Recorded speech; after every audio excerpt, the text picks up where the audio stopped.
Check, check, 1, 2. Yeah, I'm everything down. Everything down. Yeah, yeah, yeah. Yeah, less of me too. I'm so loud.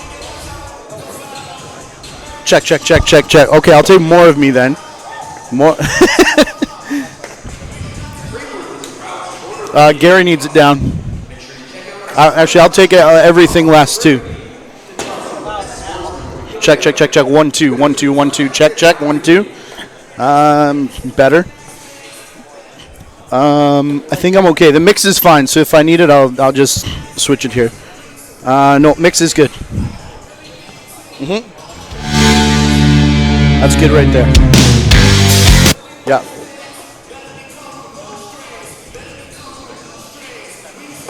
Okay. Live or pre-tape? Okay. Sure. 2:07 local time, expecting to go live at 2:15 with opening face-off from the Barrie Molson Center as Week 5 in Canadian Lacrosse League continues and concludes here this afternoon. Barrie Blizzard and Durham Turf Dogs. Second half of their home-on-home.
It's been a bit of a rough week for the citizens of Barrie. A lot of snow, a lot of freezing rain warnings, but it is a snow warning as the blizzard return home.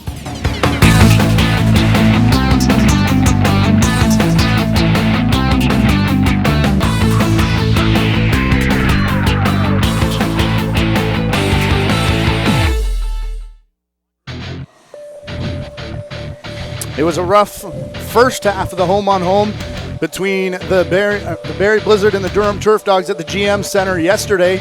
As things got a little nasty on the floor, they returned to Barrie for round 2 of the home-on-home as we conclude week number 5 in the Canadian Lacrosse League.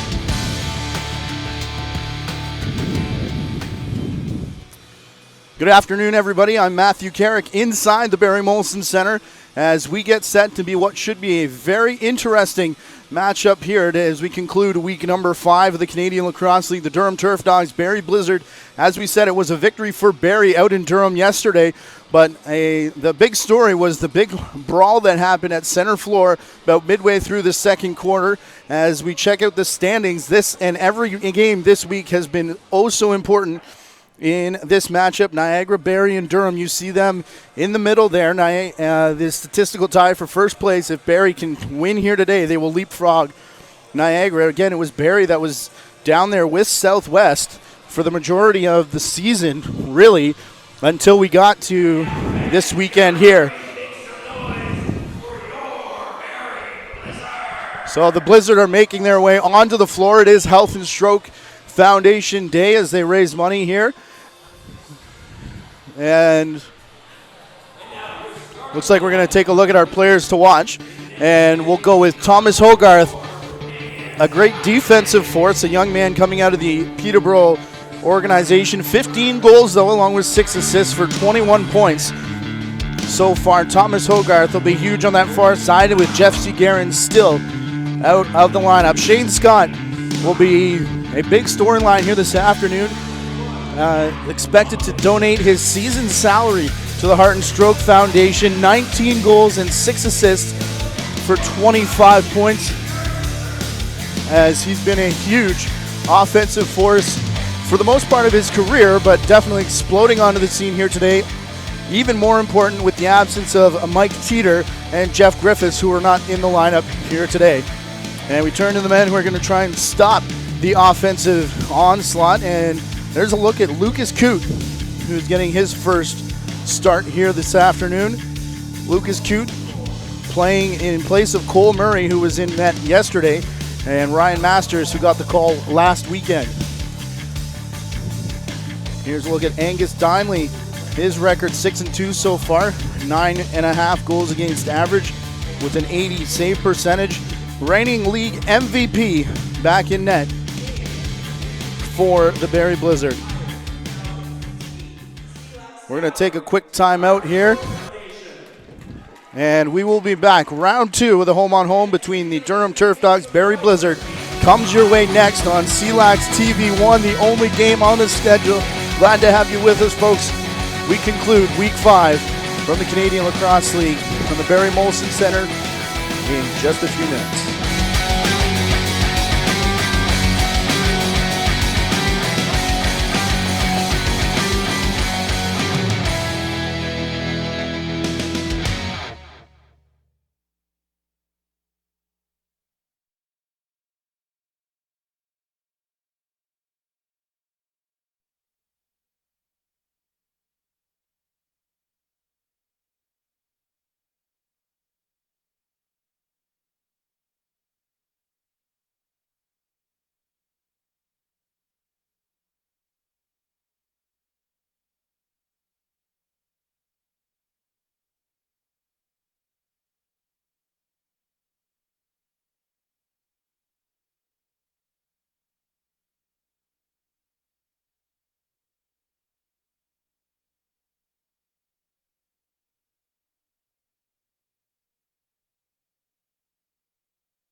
Jaden Blaisdell has been doing this for a long time in this building. She will lead us in the national anthem once again from the Barrie Molson Center.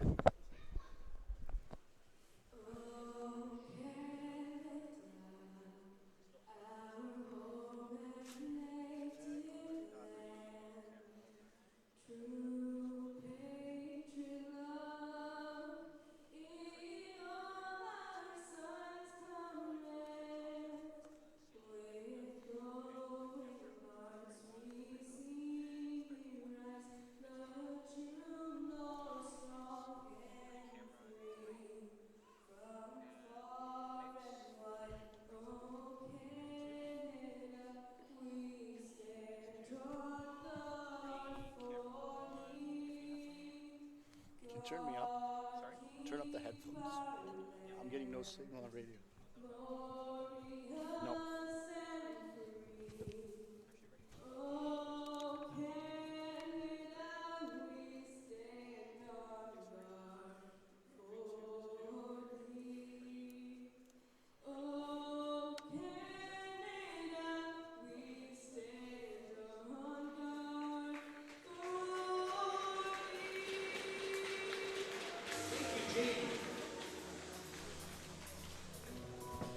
There's a look at the officials for today's game. The same crew, with the exception of the technical ref that called the Oswegan game that started the weekend. Brent McCulley, Mel Van Every, Mark Thompson's the technical official, and Mike Montgomery will operate the 30-second clock from the timekeeper's bench. Barrie Blizzard looking to sweep the weekend, Jim Lowe says, as he tries to get the great crowd in attendance on their feet to start this one. It will be Durham Turf Dogs, Barrie Blizzard, Part 2 from inside the Barrie Molson Center. Glad to have everyone along with us, and no suspensions or roster changes of any huge note from yesterday's game. That should be a crease violation, and Mel Van Every does make that call,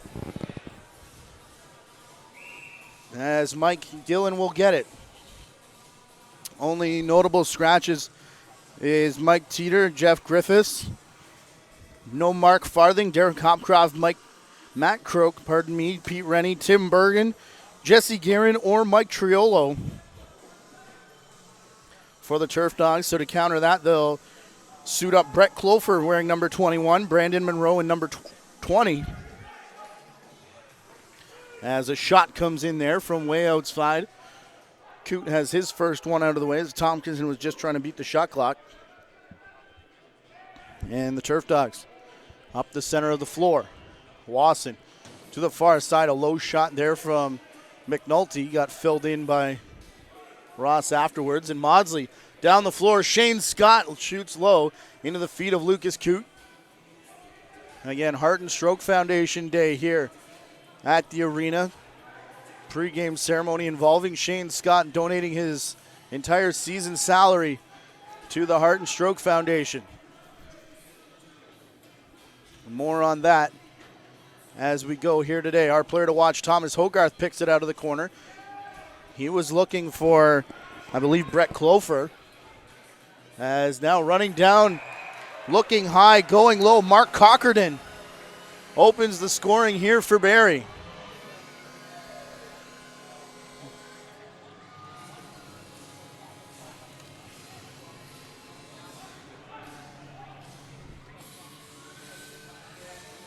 Mark Cockerton in transition. This is a Barrie team that will score in transition. They can also score from the set, as he's going to come straight towards you.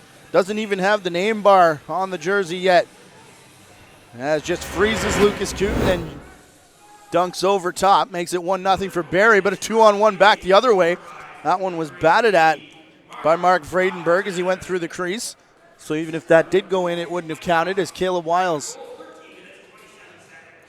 takes up the middle of the offense here. And Tyler Roach, part of the main event yesterday afternoon, as the shot comes from Brad Levick. Bounces off the backboards and up over center for the over and back violation.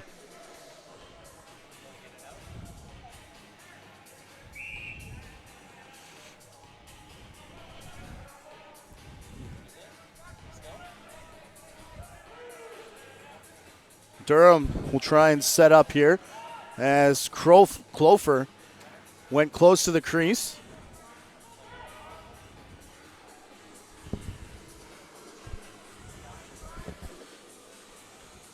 As they go back down the floor now. Dale Robertson picking up a loose ball and got filled in there as Daryl Robertson again will wear number 12 here as Mike Gillen returns to the lineup and puts on his familiar 27. Outside for 18, which we already know is Cockerton. As Robertson goes to the far wall, coming through was Shane Scott. Took a low shot that Coote saw all the way and made the save. 12 minutes to go already, 1-0 Barrie. Off the goal from Mark Cockerton. As Durham was trying to find the cutter, and they couldn't.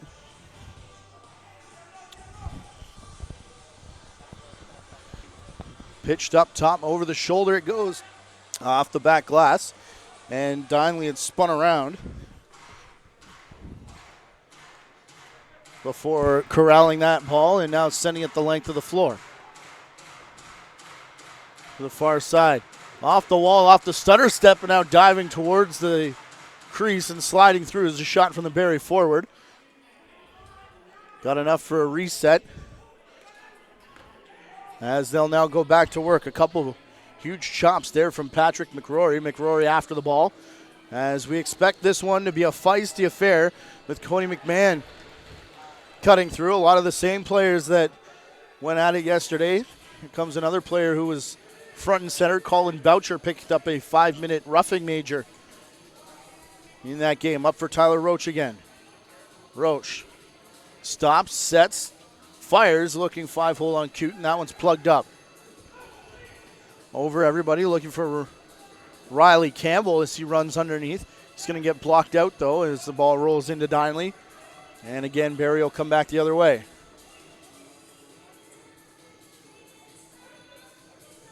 For Levick. Brad Levick into the corner.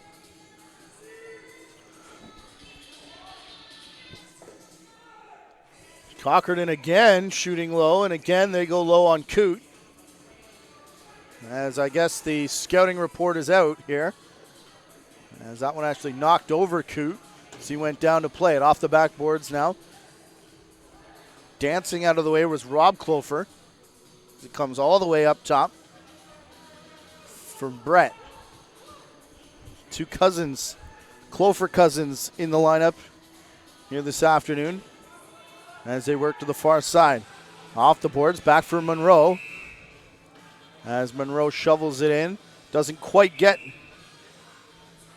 to Dinley. They've got Monroe with still with the Derek Hopcroft nameplate.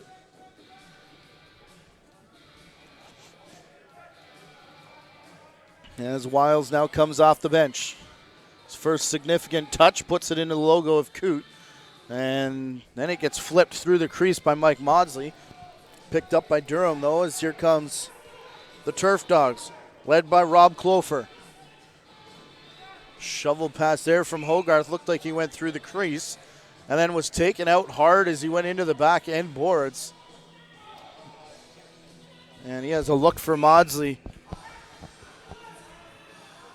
Croak in front, or pardon me, not Croak. It's Brett Clofer with the Croak name pad, or name bar. As he comes for Wasson. Josh Wasson fires over top. And we're going to get an illegal cross check here to Brett Clofer as Clofer heads off. And illegal cross check was the call as he was, as we mentioned, stirring up trouble.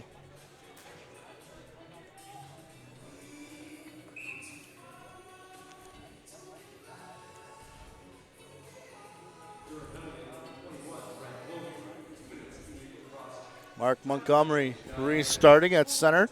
Back for Wiles. Shane Scott dancing around. You get it back for Cockerton. Cockerton taking it himself. The twister shot there. So went in on Coot. As Coot comes out, contact is made. He was outside the crease, and Caleb Wiles chases that one down, stealing it away from Riley Campbell. Campbell's played more games than some of these Turf Dogs, and he doesn't have the nameplate, because we've got a couple incorrect ones down there on the floor. This one off the back glass, over and back being signaled. The bench is disagreeing, and it'll be played not quite in the corner. And a quick restart there from Mel Van Every. Barrie all over that one, as they got burned just like that a few years ago.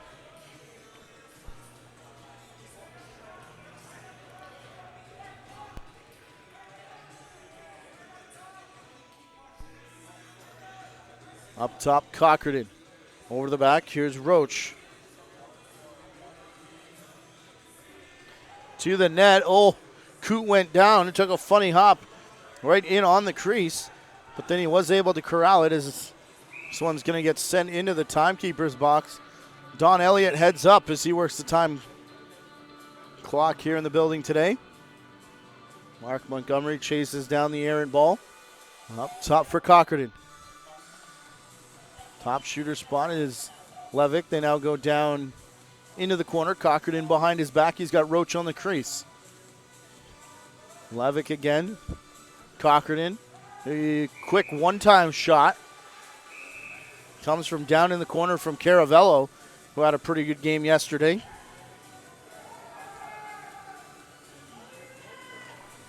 As we're all even, Dinley down. The ball squirts through the crease after that shot.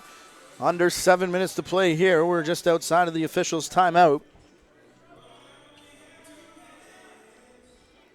As they set up, here's Clofer.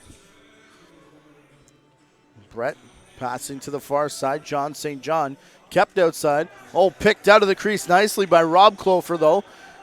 Keeping the play alive. Hogarth up top. Takes a bump. Rob Clofer gets in there, and through the crease was Rob.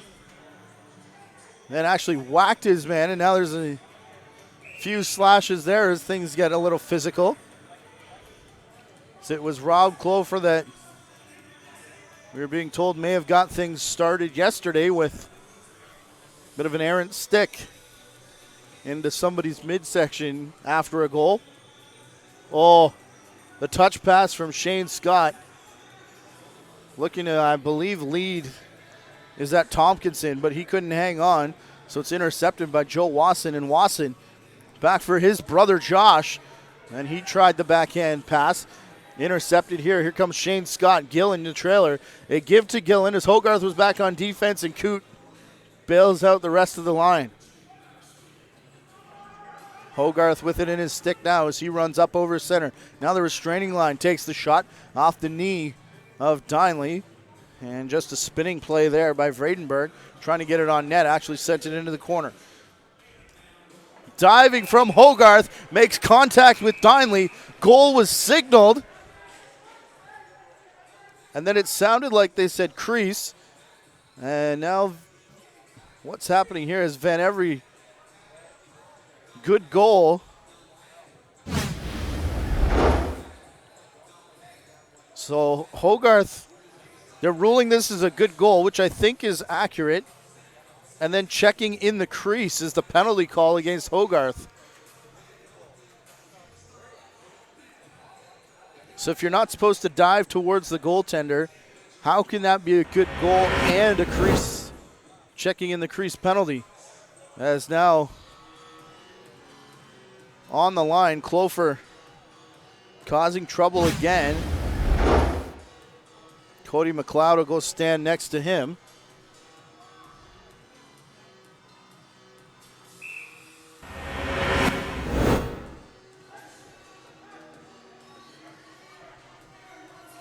Goal goes on the board, and then a 2-minute penalty for checking in the crease. My understanding is you can have one or the other.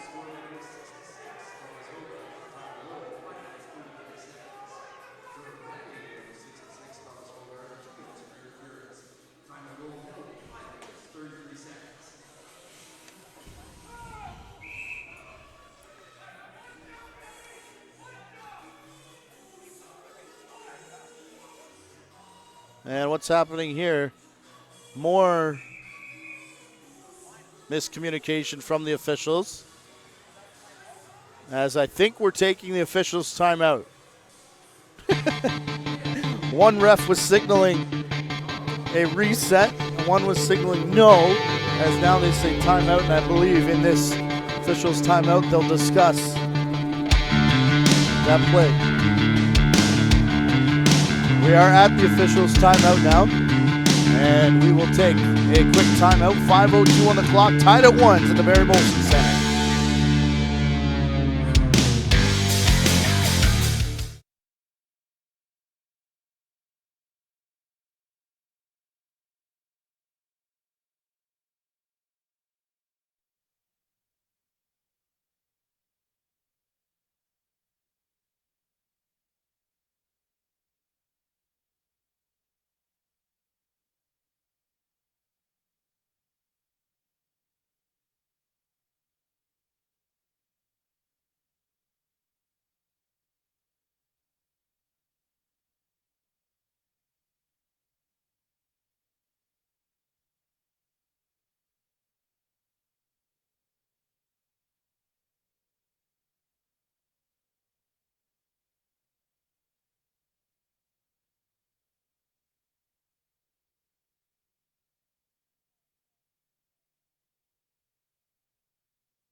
Well, the last meeting was only a few hours ago at center floor. This is what happened.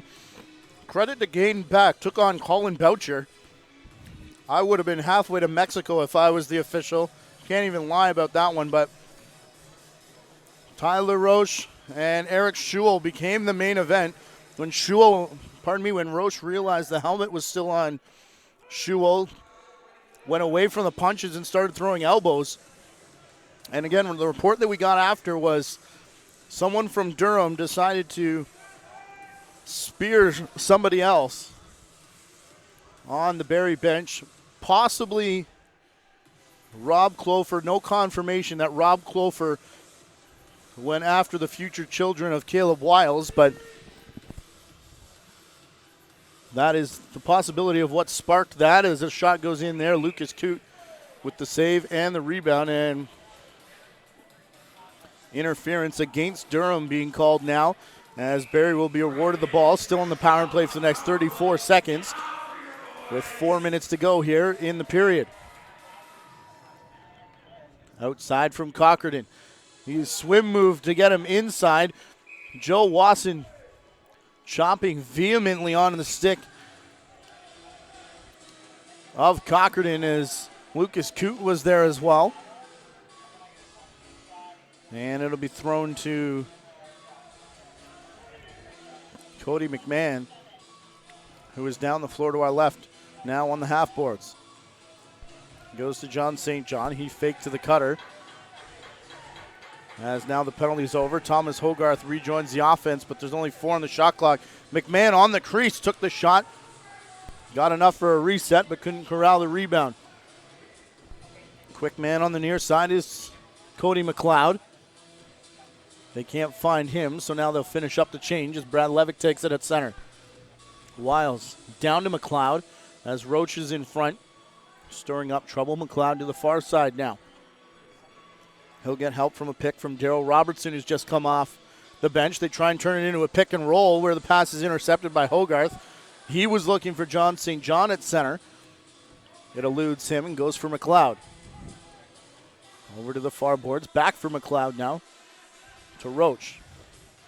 Tyler Roach looking for Robertson out of his reach. Bounces off the glass and back for Hogarth. He takes a bump as he comes breaking out with it. Over center. Now the restraining line. Hogarth and Roach one-on-one. Here's Josh Wasson. Goddard now comes off the bench. As the Turf Dogs change one at a time, Josh Wasson will leave for Jeff McNulty, who has rejoined the fray. Far side for Goddard. Off the pad of Dinley, then off the glass. Off the glass a second time. Lands in front of the Barrie forward. And they work out. Shane Scott steals that one away from Ryan McRory. And now Barrie keeping it out wide as Wiles gets back into the play. 10 seconds here. Wiles trying to feed. He had a couple cutters on the far side. Stick check there from Dustin Caravello. They reset the shot clock even though the Durham didn't have possession. And the Durham bench furious about that call now. Gillen puts a forearm into Ryan McRory. That goes with no call.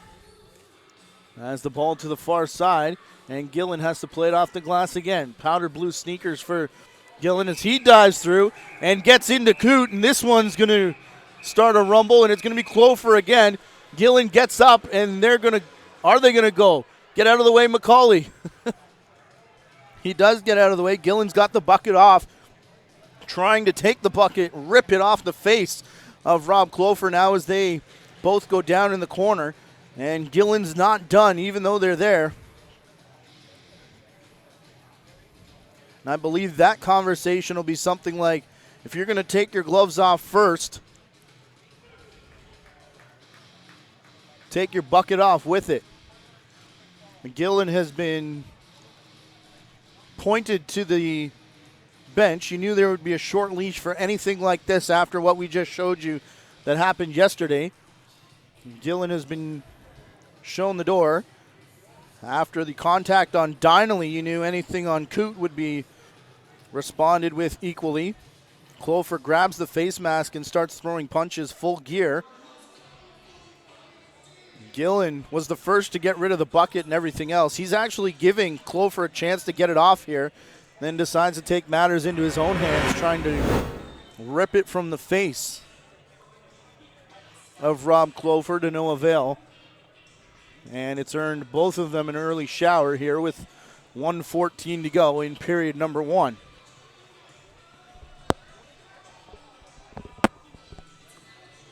Rob Clover, a similar exchange yesterday with Spencer Janes. We showed you the main event if you're on TV side. As Tyler Roach had a number of whacks at Eric Schewel. And in that scrap as well, Schewel kept his helmet on, and when Roach realized that, switched from the closed fist punch to the face and head to full-on elbows as they went to the carpet. But to the left of the camera frame, Spencer Janes was busy ragdolling Rob Clover, who, again, also was in full equipment, as looks like the flash of the hand from Spencer Janes. The bench will be 5-on-5, probably 5 in a game each for fighting, would be the guess on that most recent call. And, of course, that's only a guess.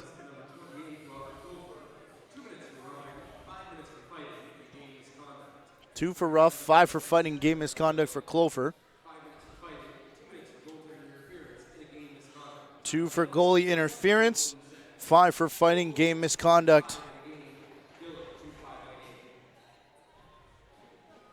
to Gillen. Well, this time no goal goes on the board. Play will restart at center as Durham was about to get the ball on the crease violation, as here comes Wasson. Shoots and scores a little bouncer that hit the turf between the 5-hole and then bounced up into the net. And that'll give Durham the lead here.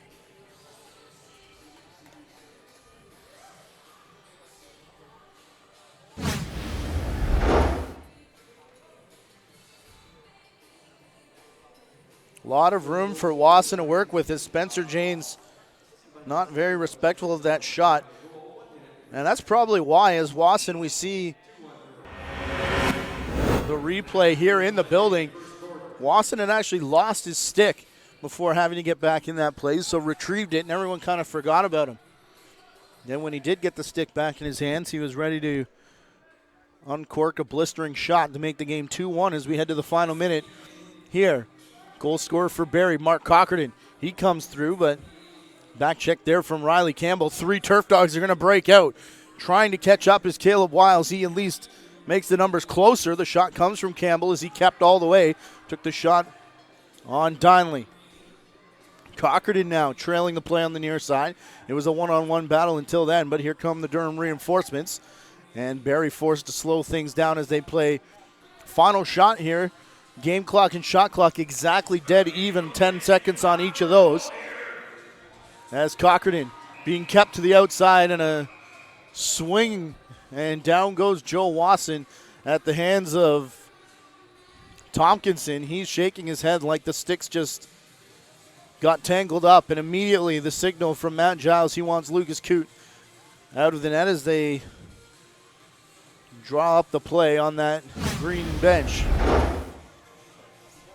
Top of the crease here, Wasson, couple whacks, few more, and now not enough to draw a penalty here, but the elbow comes up, and Tompkins saying Wasson went down rather easily there. Hogarth with a shot at the buzzer, and then sticks come up between them, and we've got another rumble. Looks like just pushing and shoving. Hogarth is involved. Boucher goes behind the back. Boucher's got 2 players as McNulty and Hogarth are in front of him. Angus Donnelly has a good front row seat for this one.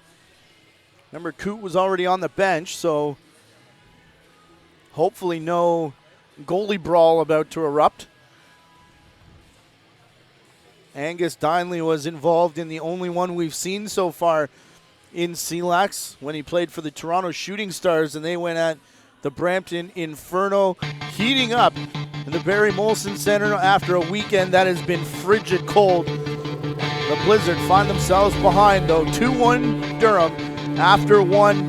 We'll be right back. Barrie Molson Center hosting Canadian Lacrosse League action.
Our CLAX trivia.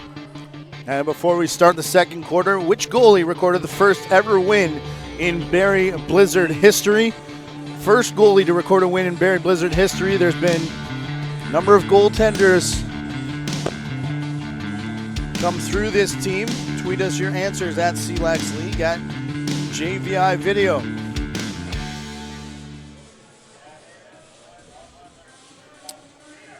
Again, perhaps a bit of a thinker. Came with a bit of controversy as well. Back when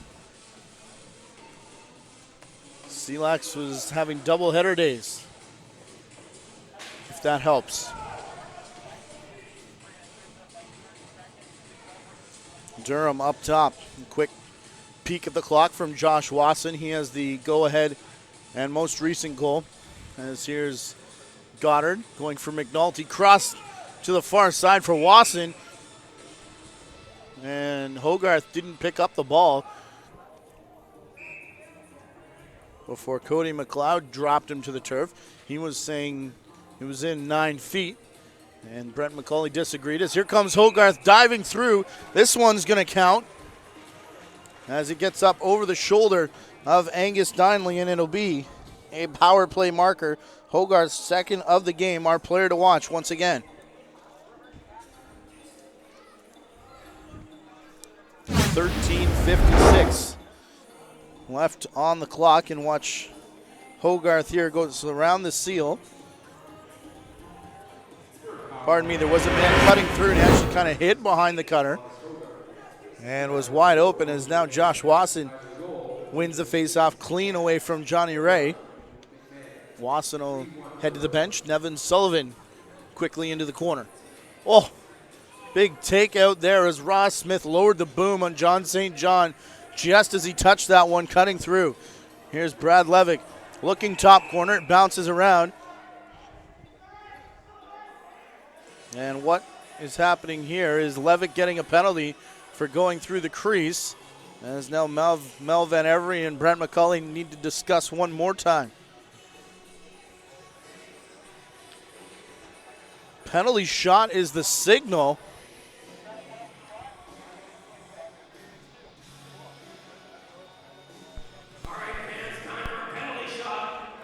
Still not sure what the call was there. I'm not sure if we can get another look after the shot. Alex, is that okay? As here is the penalty shot, and a number of moves from Caleb Wiles before getting it in underneath of Lucas Coote. We'll try and sort this out for you. But it is a penalty shot goal from Caleb Wiles.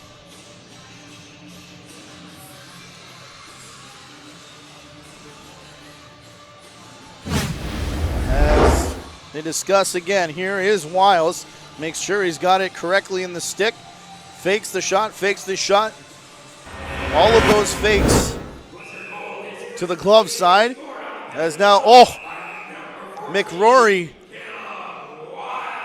Ray was giving him something in the face-off.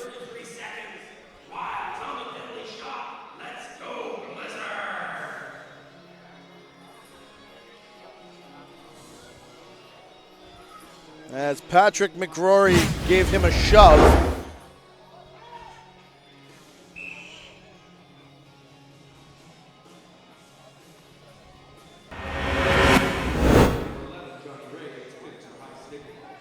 I don't know, unless there's some form of back in. Paging Wayne Paddock. Paging Wayne Paddock. Can you please report?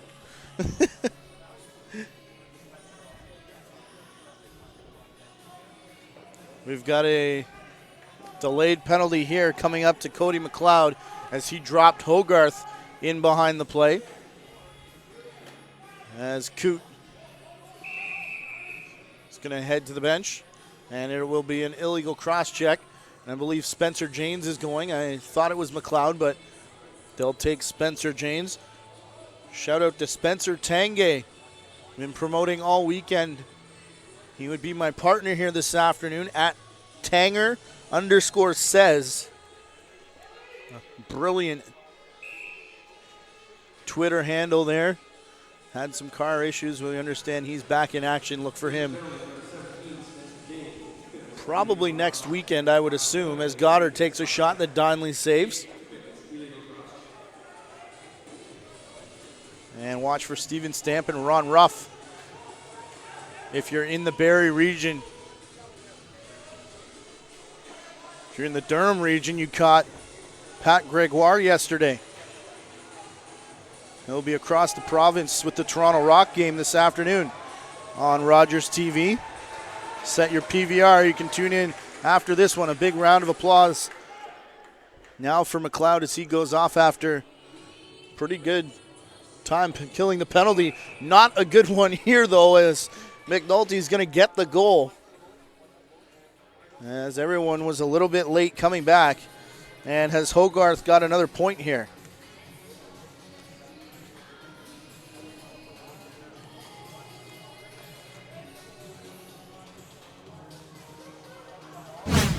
McNulty got the assist on the Wasson goal. McMahon on the Hogarth goal is now, the length of the pass is there. The Durham bench screaming for a back over as Tompkinson comes in on Coote, who will hang on.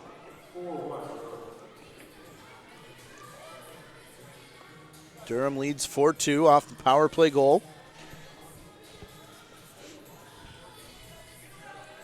And what that did was took the man out of the box.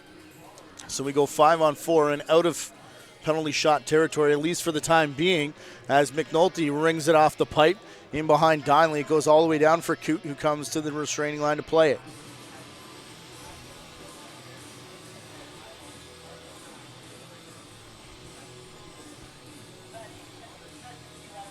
Here's Goddard over for Hogarth. Cody McMahon back for Hogarth again. And we believe we've sorted out the penalty shot mystery as it's a glove pass in the crease. Shane Scott, recognizing the shot clock was down low, wasn't trying to gain possession as he kept kicking it forward, and it actually ended up in the stick of the Turf Dog player who did get a shot on net. That results in Barrie taking it back, though, as Spencer James now corrals. He goes for Wiles, who is being held at bay by Cody McMahon. Wiles, leaping shot.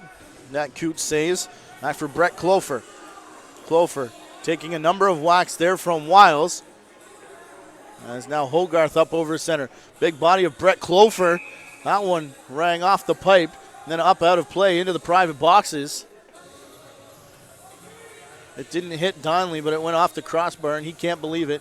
Agrees with the call, though, I think, because we see a nod of the head off the gloss black bucket. Here's Goddard to the half boards. Big fake on the shot there from John St. John. That one clearly hit Angus Donnelly. And they're awarding the ball to Barrie. I think that's a missed call. And Matt Giles is going ballistic along with his assistant coaches. This won't help. Oh, where's the ball between the legs of Coote? As he was sat down on the line. Spencer James chasing Vredenberg up over center now. Vredenberg to the far side. Oh, it was a hidden ball play as Wasson had it the whole way. James still doesn't know that the shot was made. We'll have to try and see how that pass got to Wasson. As Spencer James continued with it and took Vredenberg out in the back boards. Here's a shot from McNulty that gets blocked by Levick. Oh, that's as good as a hidden ball play as you're ever going to see and fooled everybody in the building.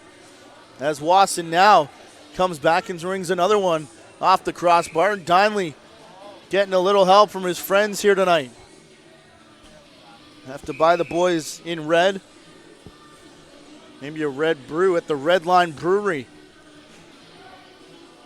Official post-game party destination for the Barrie Blizzard. Here's Goddard in for McMahon. Look at the two-man game working to perfection there.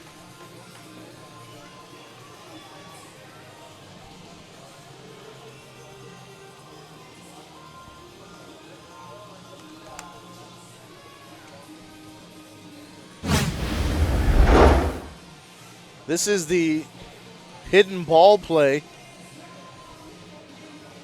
And Fooled myself, fooled Donnelly, fooled Barrie, fooled our camera guy down in the corner.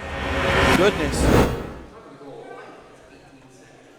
McMahon on the goal, though, as that one executed perfectly, except for the part where they put it in the back of the net. It's now 5-2 in favor of Barrie. John St. John held up at the line, but they're going to say he crossed it before he took a whack from McLeod. Here's Ross Smith.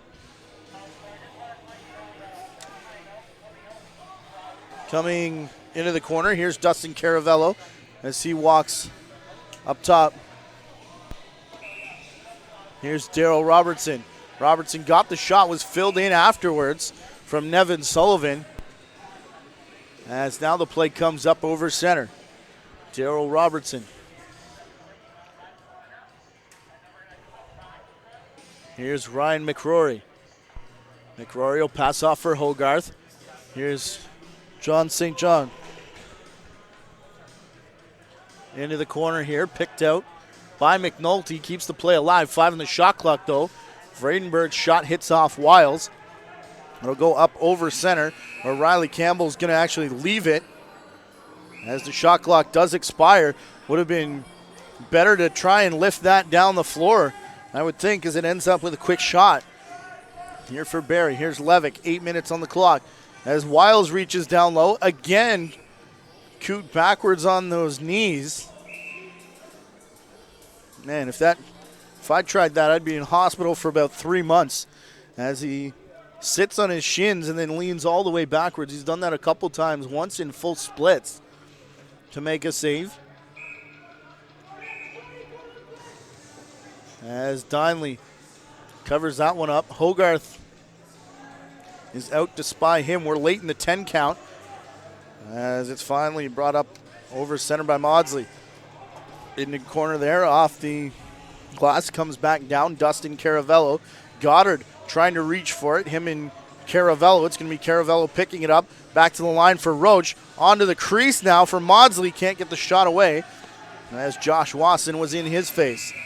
Finally, the shot does come, but it's right at the horn to end the threat and end the first half of the second quarter. 7:08 remains here, 5-2 in favor of Durham.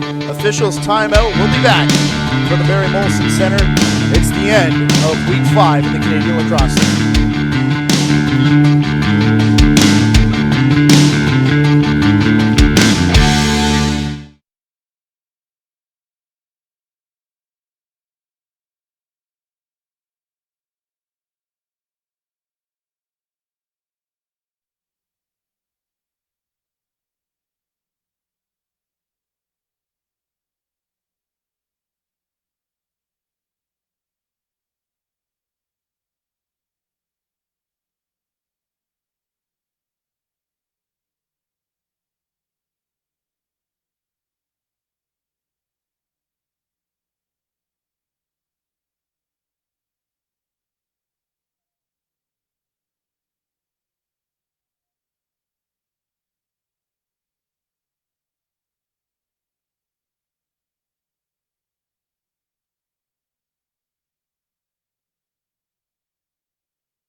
Let us know who you think the 3 stars of the game should be. Tweet us at JVI Video and at CLAX League. Use the hashtag 3stars to have your vote heard. Thomas Hogarth, 4 points off those 5 Durham goals. Scored a pair himself. Caleb Wiles has a penalty shot goal. Mark Cochran got them started. 2-point game for Cody McMahon. Maybe a 3-point game now as Durham scores again to make it 6-2. Didn't quite see who got that goal. It looks like it could possibly be McMahon. It is, as he scores the second one, his second of the game, and makes it 6-5 Durham. Very reminiscent of the home opener here, as he just gives to Vredenberg in the corner. Had a whole lot of room to work with and went straight to the net with it. Ross Smith will play it back. The only man close enough was Dinley, but he couldn't come out of the crease in time. Oh, outlet pass though. Shane Scott on the breakaway tries the twister, and it doesn't go as Tompkinson can't run underneath. Played out by Ryan McRory. Here's Hogarth as he takes to the floor. John St. John behind him will join the fray. Over to the far side for Wasson. Jeff McNulty. Down low, off the crease now is St. John. Back for McRory again. He'll let hard outside shot go as Brad Levick stepped up on his man as McRory took that shot. Dinley trying to reach out and play the ball. We've got a crease violation. So Tompkinson starts the rush out the other way. McMahon quickly off the bench to get back into the play as McNulty picks it out of the corner, and that one's going to be intercepted though. Here's Caleb Wiles. Wiles for Caravello, who takes the shot. That one off the left arm of Coote. It drops down into the crease as he picks it back up. John St. John will now carry over center. Back for Goddard. Dylan Goddard. He's got a man on him, and Rob Koger looked like through the back, but no call. As Koger corrals the loose ball, looking for Daryl Robertson, and Robertson can't hang on. As again, no call, as perhaps you could have argued a hold there. The Durham bench did, and now Koger again takes a Turf Dog player down who's slow to get up, sitting in the crease. As it's picked up by Robertson. That one an errant pass that Shane Scott has to go back and corral. It lands in front of the Barrie bench. Final 5 minutes here of the first half as Mike Maudsley gets it up to the restraining line. Here's Caravello on the doorstep. Oh, rang off the pipe there. Second opportunity though. Another shot, and we've got another pile up in front of Lucas Coote as he does manage to keep it in front of him. Wiles faked like he was going to lay the slash on Coote, who was standing in the crease. And then Brett Clofer faked like he was going to give him an overhand left. And Nevin Sullivan back the other way, though. He's standing on the crease, gets a front row seat for the 7th Durham goal. And I believe it's Dylan Goddard who's going to come away with that one. Goddard straight one-on-one. Cuts to the net. There is a bit of a seal down on the crease from Sullivan. Looks like Shane Scott almost gives up there. And for the second time since returning to the league this season, Angus Dinley pulled in favor of Rance Vigneault. Reigning league MVP having a rough afternoon. A bit of a rough start as equipment manager tossed him the towel. Dinley will go straight down the tunnel. We'll see if we see him back, as Boucher got a little too much into his man, and it's an interference call.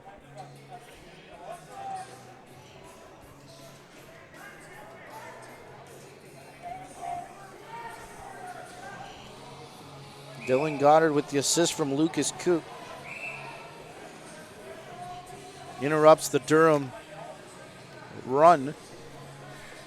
Of course, the score is 7-2. Durham with the last 4 goals. Cody McMahon had the 2 prior to the Dylan Goddard mark. And now can Barrie get one back? No, Coote stands tall again. And another one that eludes Joe Wasson. Finally rushing back to pick it up, Ryan McCrory. He had his head down racing, and Matt Giles, he's going to break something before this half is over. It goes down to Tompkinson, and that won't help, as I'm not sure if he's still yelling at the officials or now his players. He wasn't happy with the 10-second violation call. But it'll be a Barrie goal.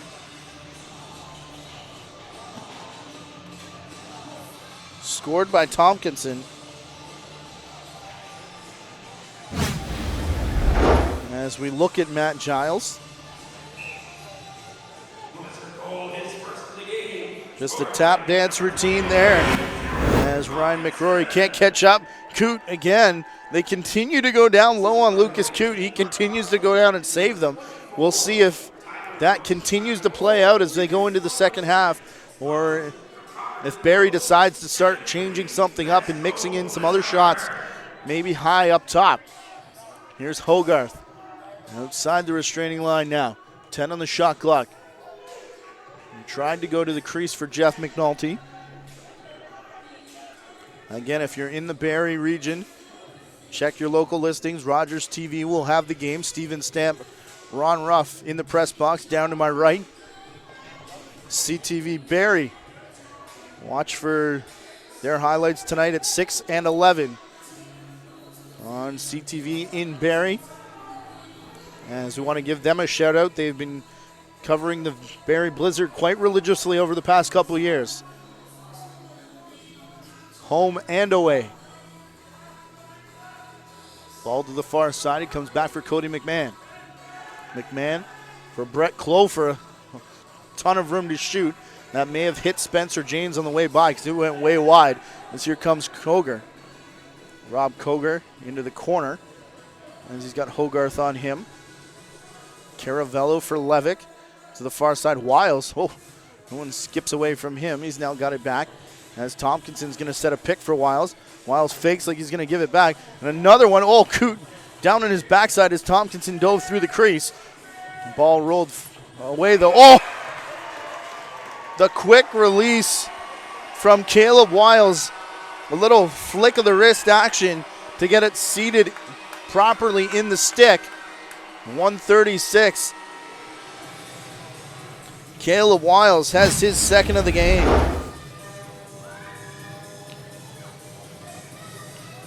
And watch this play here. It's not sitting quite right.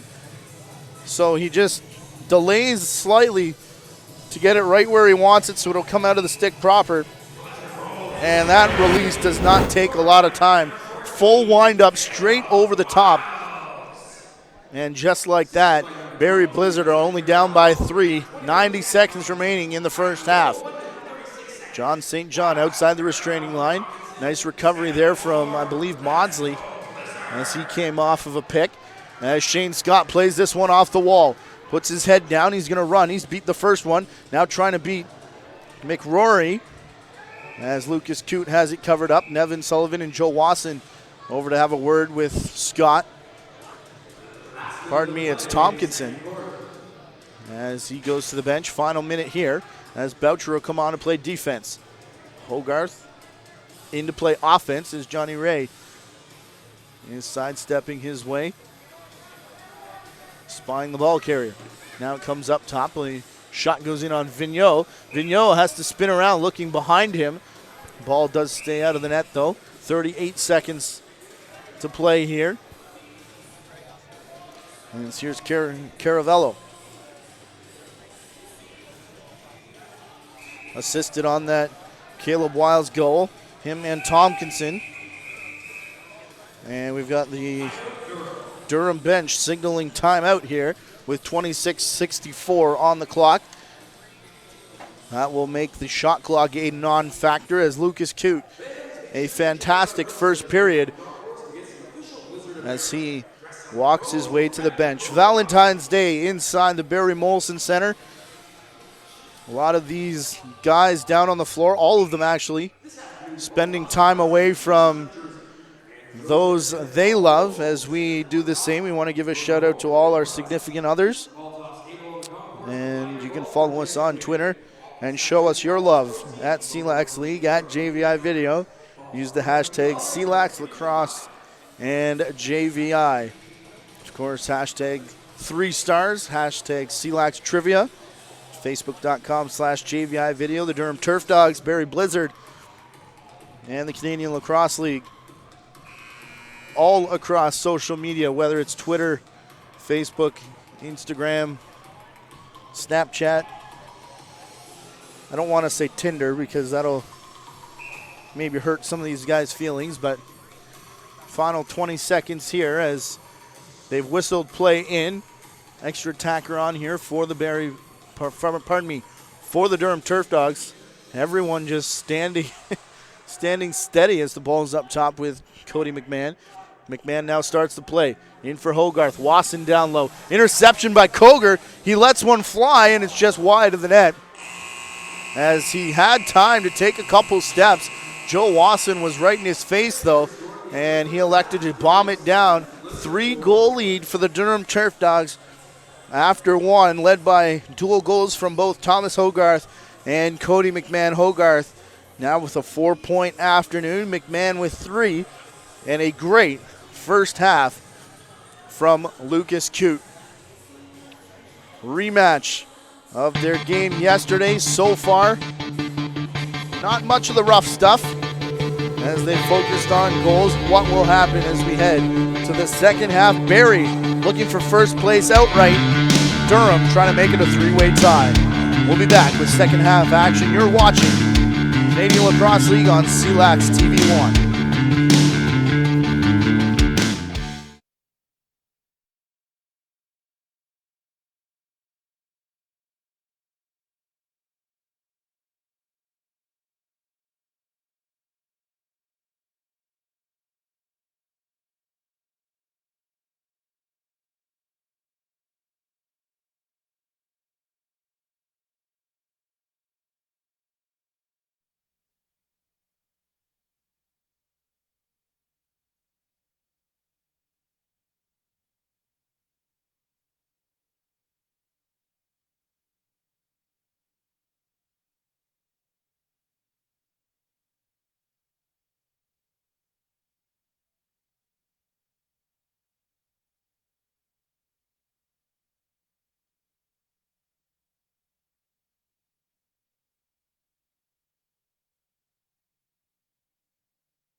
Let us know who you think the 3 stars of the game should be. Tweet us at CLAX League, at JVI Video. Use the hashtag 3stars. Matthew Carrick alongside our JVI Sports Network crew, bringing you week number 5, the conclusion of this week in the Canadian Lacrosse League on CLAX TV1. Barrie quickly to the crease, diving through there. Lucas Coote making the save in the net to our left. And getting up slowly, a bit hobbled there. Is that Tompkinson, I think, as Durham leads 7-4. Make it 8-4 as that one goes in. And I believe that's Brett Clofer.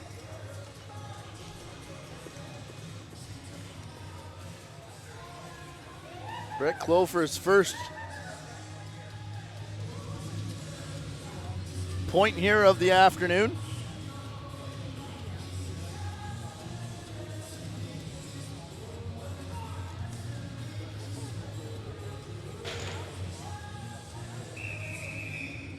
As he came down the far side, straight through the middle, took the shot through Rance Vigneault, who is the goaltender still for the Barrie Blizzard. Angus Donnelly got the start. Faced 25 shots. Gave up 7 goals. As now Durham will go back at Rance Vigneault. Couldn't find John St. John cutting through.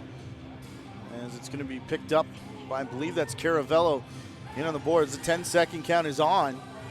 As he's going to elude Josh Wasson. We've got a penalty call coming as well as they go to the crease, take the shot. Coote with another save.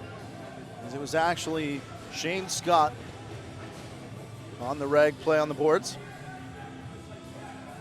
Back for Wiles, Levick, now Scott again. Shane Scott over the top for Levick. He sends that one sky high up into the screening. And he'll check on the stick as he heads to the bench. Here's Josh Wasson heading off on the penalty, and I think it'll be a holding call. After Shane Scott was tied up in on the boards. Brett Clofer from John St. John. First points of the game for both of those players so far, and what is now an 8-4 lead for the Durham Turf Dogs, trying to get revenge after yesterday, but Barrie gets one right back on the power play from outside. Mark Cockerton has his second. That was about 11 seconds, I believe, in the power play before that one went in.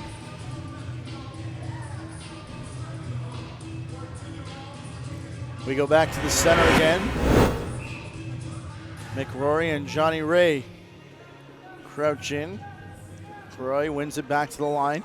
Nevin Sullivan tries to chase it down. It's Ross Smith getting there first as he flips back to his partner, over for Brad Levick.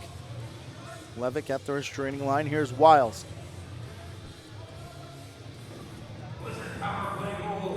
Wiles to his right takes the shot and bounce off the 2 separate panes of glass. And now Levick again.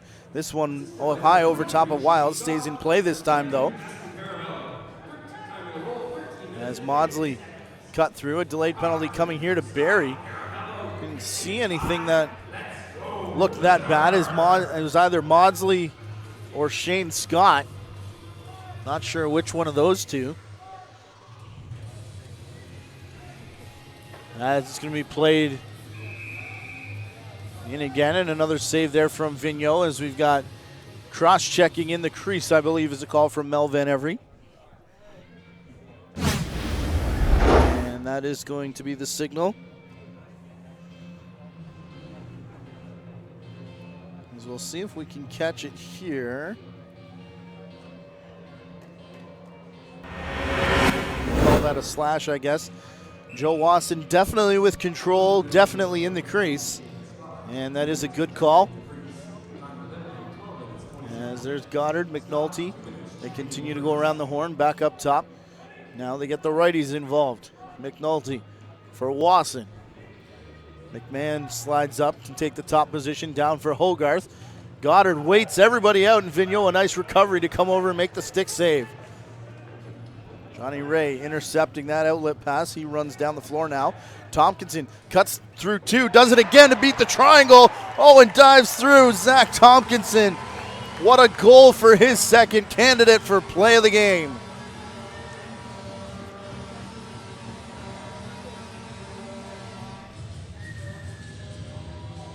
Zach Tompkinson, almost a year after Jason Crawford took on 4 members of the Oswegan Demons to win the Creators Cup. Tompkinson takes on 3 members of the Durham Turf Dogs. Then he takes to the skies. 1, 2, 3 goal.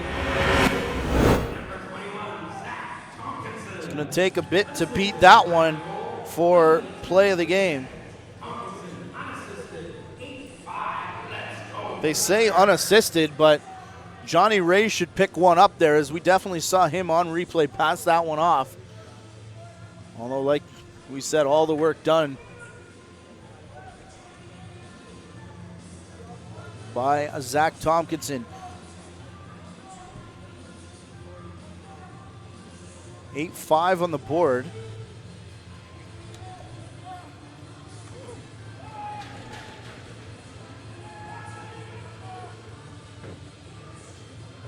Thought that was the second for Tompkinson. But it is going to be a goal back down the other way, though, in behind Rance Vigneault.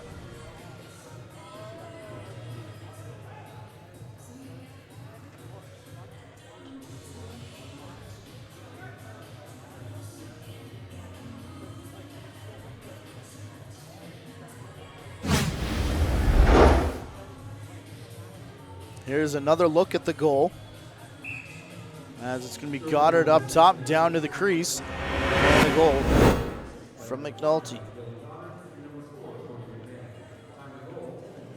McMahon having himself an afternoon now with 4 points.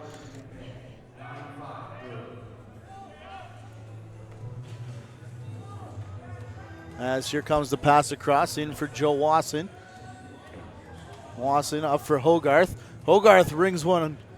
That one goes off the top of the glass, and I thought it was going to stay in play, but it does bounce out into the corner for Vredenberg.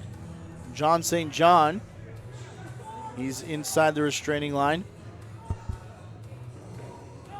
Passing off up top. The shot late comes from Joe Wasson, and they're going to allow that.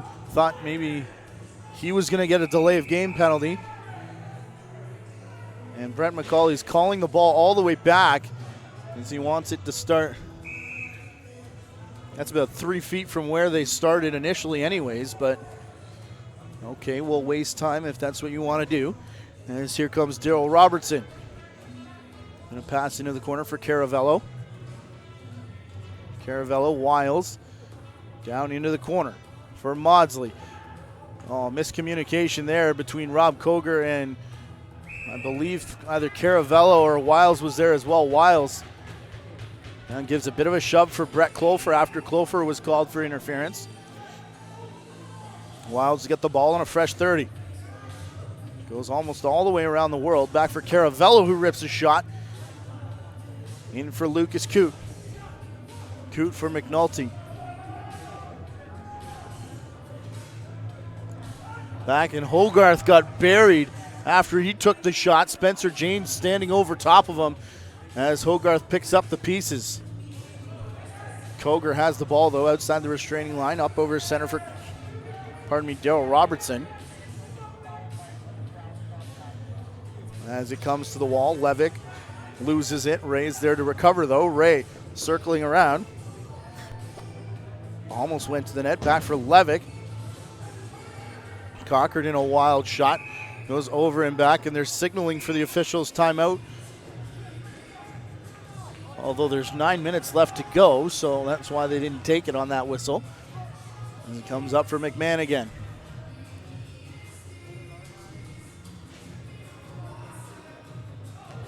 And now the scoreboard does say 6. We've got 6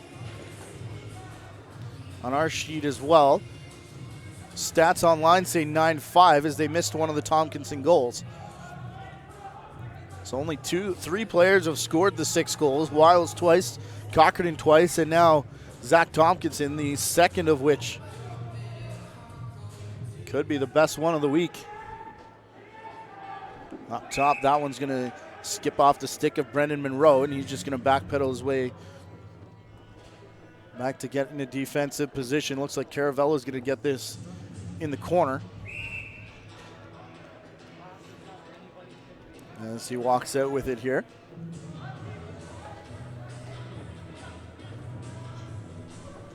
Shane Scott, Caleb Wiles, he ducks away from a couple checks, back for Tompkinson. Here's Caravello now.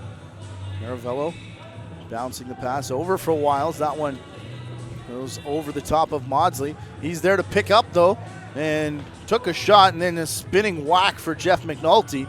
Just as he picked up the ball, that was a penalty for sure. Here's Vredenberg. Vredenberg cuts back to his left. Actually took himself off his correct side. He had Ryan McCrory with him. And it was covered up by Vigneault. Down the wall for Wiles. Bounces a pass nicely around his screen over for Ray. He's got room to run and shoots it right into the neck of Lucas Coote, who just stands there and takes it. Now he's shaking out the head a little bit. Told Mel Van Every he was all right, wanted to continue, and they do. We are now into officials' timeout territory with 7:10 to go on the clock. Far side for Hogarth. Comes back for Goddard. Goddard's got Boucher on him. Boucher causes the loose ball. Goddard turns the corner, dives, and scores.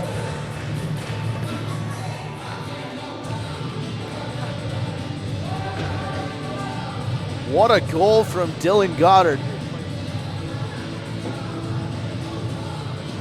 Sending the stick of Vigneault flying.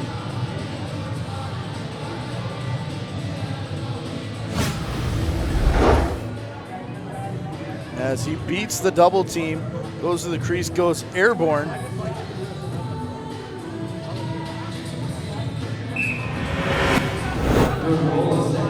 And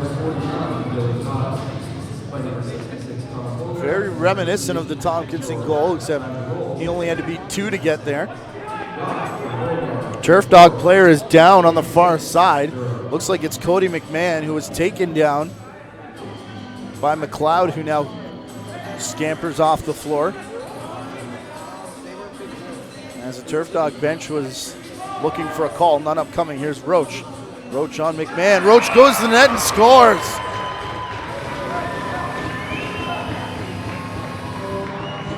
Tyler Roach hasn't seen very many touches here today.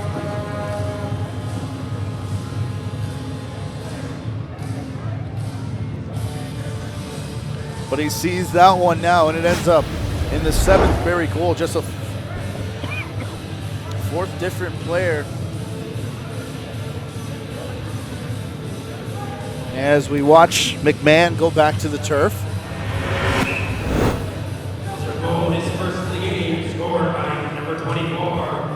He sat there for a little bit, not a whole ton there, but Time of the goal, 6 minutes, 25 seconds. Roach unassisted, 10-7 Durham. Let's back go, Blizzard. underway. Here comes Hogarth. Hogarth for Riley Campbell, far side. John St. John up top. Gives for Goddard into the corner. Goddard wheeling over the top. 10 on the shot clock. Oh, how about the twister shot from Vredenberg on the doorstep? Makes it 11-7 now.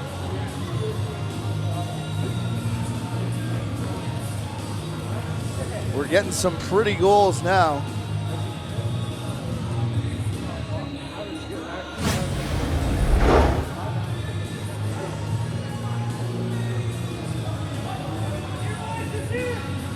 As Vredenberg on the crease.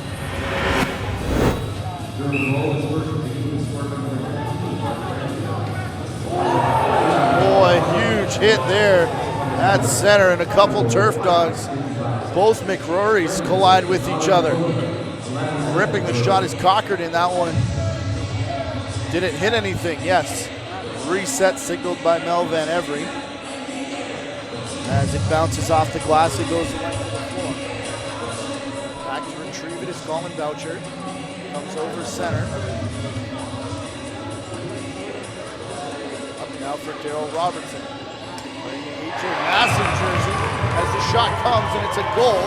And is it the first career Clax hat trick from Mark Cochran? Yes, indeed, Mark Cochran with the hat trick.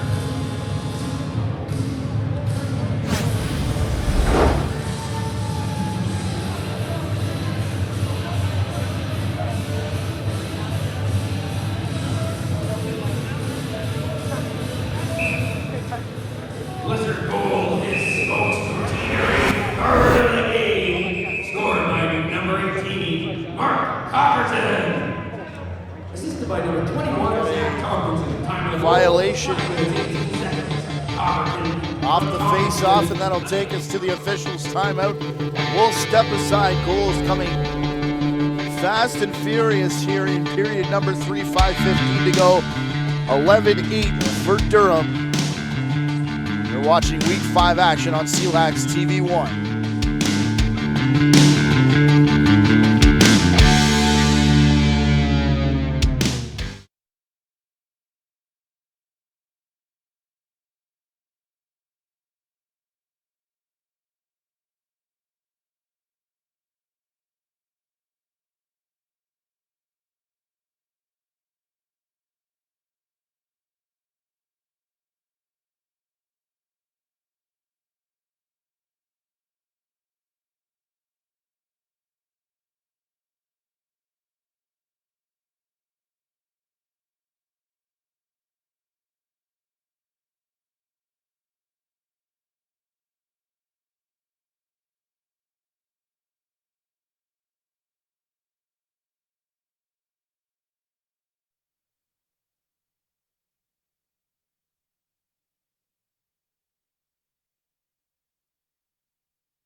Back inside the Barrie Molson Center now. Final 5 minutes of period number 3 as the Turf Dogs go right at Vigneault. And is that Hogarth once again, our player to watch, getting his 7th point of the game.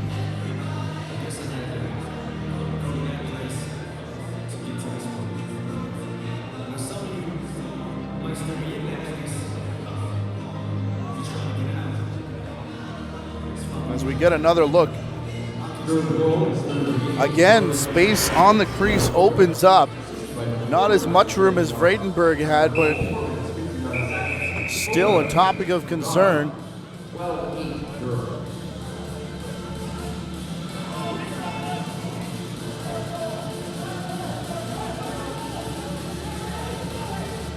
A helmet violation against the Turf Dog player. Brent McCulley sent him off.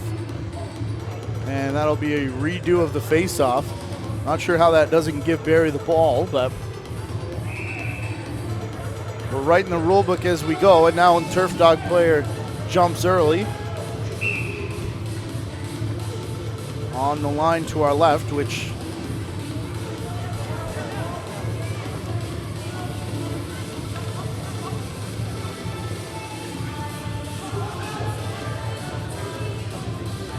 means no harm, no foul. Move point, I guess. Outside. Here's Wiles. He backs into a check from Riley Campbell. over the shoulder. That one off the back glass. It comes here for Shane Scott. Scott down to the crease looking for Tompkinson. He couldn't hang on.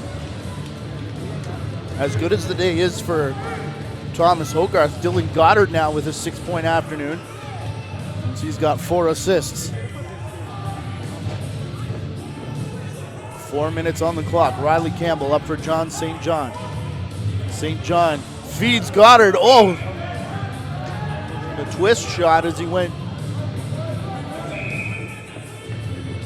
to the crease. Trying to beat Vigneault as Wiles now comes over the line. That one bounces off the backboards and then the official. As Mel Van Every couldn't clear out the way. Here's Caravello, a bounce pass to the far side.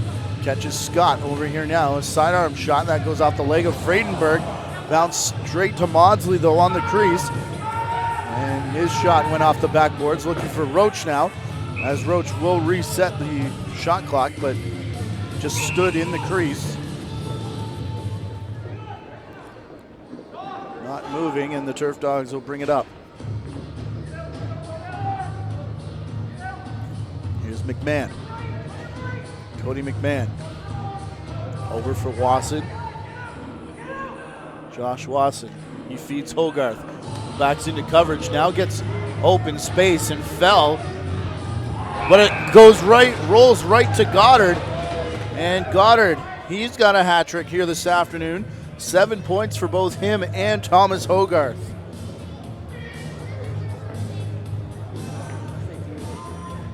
Perhaps the Durham Turf Dogs have found their pair. As we saw yesterday, Andrew Potter and Corey Fowler have started to get things going. 3 minutes on the clock as we watch Hogarth gets dumped here, trying to take on the triple team.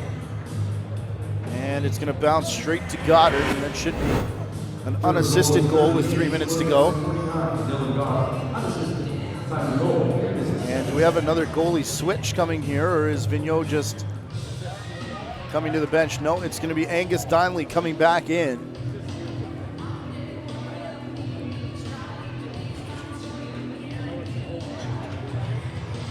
He was actually, it looked like he was down the tunnel, as now Brad MacArthur will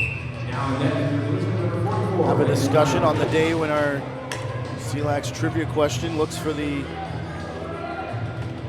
goaltender with the first win in Barrie history. As Donnelly steps out, makes the first save, and then a nice recovery to get the second. And to pop the right wing out though, as he was sitting on his backside. Here's Tompkinson. Tompkinson stops at the Barrie logo. Joe Wasson with a bit of contact there in the corner for Caravello. Up for Wiles, rings it off the back glass. Back for Wasson. Got Tompkinson tied up with somebody in behind the play. As Wiles now goes after Joe Wasson, the ball carrier. John St. John to the net. He's picked up by Shane Scott on the rebound, and he starts the counterattack for Barrie. Off the bench is Cochran. He got Jeff McNulty to bite on the first fake and then shot over top of the net. Chased his own loose ball though. And now Cochran is going to skip one in on net. Coot goes down to save that. And Coot will go for Brett Glofer.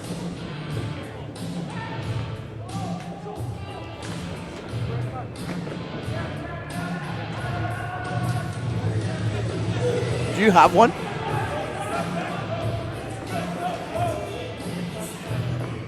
Dancing on the crease and scoring is Daryl Robertson.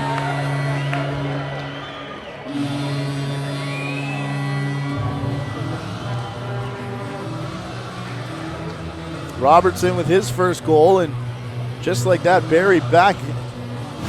Not that they were ever out of it, but back in it, 13-9 now as McRory and Tompkinson have words as they passed each other at center. Very reminiscent of how things got going yesterday, as it was right after a goal as everyone was lining up for the face-off.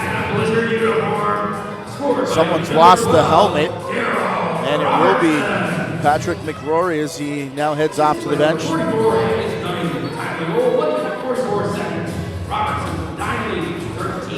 What a shot by Mark Montgomery. technical official just threw the helmet the length of the floor, and it landed right at the doorstep of the Turf Dogs, and that'll get Patrick McRory out there quicker than it would have if they left it sit on the turf. As here's Roach. Over for Maudsley. Maudsley takes the shot. Coop follows that to his left. Dumps the rebound into the corner. Roach is there to pick it up. Back for Brad Levick. Levick over the top. Pick and roll now with Caravello as he went to the net. A couple whacks here from Maudsley as he now dumps his man. Here's Caravello. He's got the chin strap loose as he plays that ball. Nobody noticed before he headed off the floor, and he'll go hide behind his partner to do it up. As here's Roche. Trying to find Boucher on the crease. Boucher had Vredenberg all over him.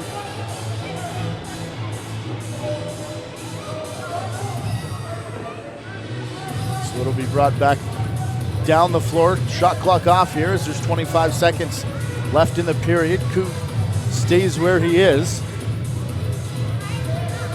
As this will be last shot for Durham.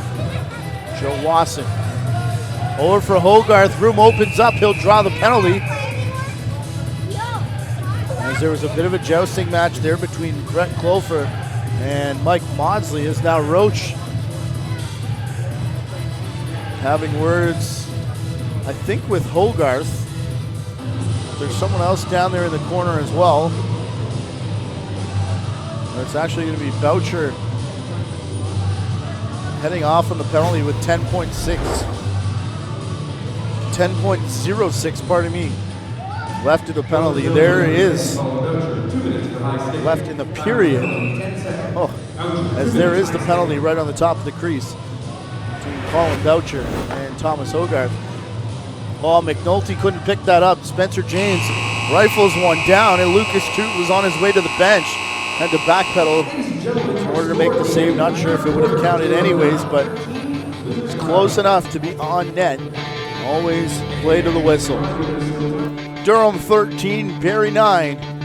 As we've got ourselves a game heading to the final quarter. Last call here on Valentine's Day, Week 5, the Canadian Lacrosse League, CLAX TV1.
Let us know who you think the 3 stars of the game should be. Tweet us at JVI Video, at CLAX League. Use the hashtag 3stars as we get down to the final 15 minutes here. A 4-point afternoon for Cody McMahon. 7 points apiece for Dylan Goddard and Thomas Hogarth. 3 on the afternoon for Jeff McNulty. 2 goals for Wiles, 4 points for Tompkinson, 2 assists now for Caravello. So have your say on Twitter.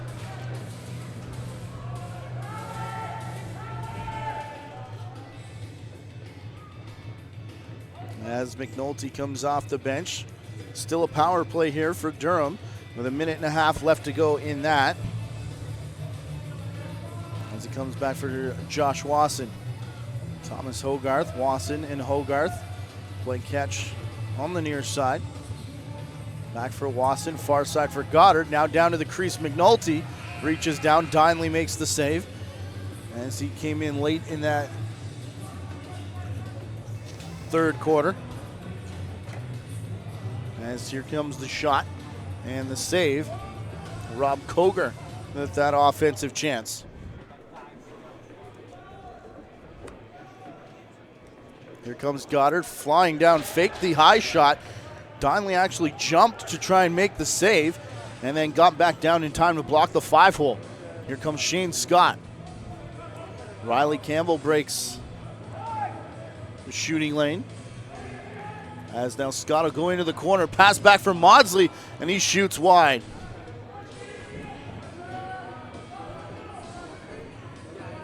Chance now for Durham with McMahon. Another one that bounces off the goaltender and into the legs of Mel Van Every. We've got a scrum in the corner for this as it goes from Hogarth off of Ross Smith, and it'll be played back for Thomas Hogarth. Hogarth finds McMahon up top. Josh Wasson on the floor, far side McNulty. Sent it down to the crease, now it's back up top. Here's Wasson. Back for McMahon. Still on the power play, Boucher back on the floor. They get way away from him. As Josh Wasson into the corner for Hogarth, 10 on the shot clock. Wasson around the pick. This one gets past McNulty and it'll go the length of the floor. It'll be the over and back violation. As there's some confusion at the bench here. A lot of green jerseys coming and going as that was kind of all over the place, that change. A couple guys heading to the wrong door, dancing around, getting out of each other's way. But we remain 5-on-5 floor strength. Here's Tyler Roach. The give and go there with Caleb Wiles as they were down to about 8 on the shot clock. As Vredenberg tries to break out. They've got a man on the near side. It's Brendan Monroe. And Vredenberg doesn't worry about him but comes through and takes the shot and scores.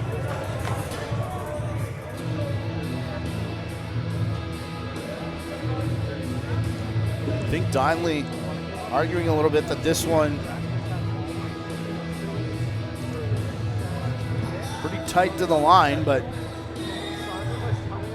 we'll see. This will be a fantastic look from our corner cam.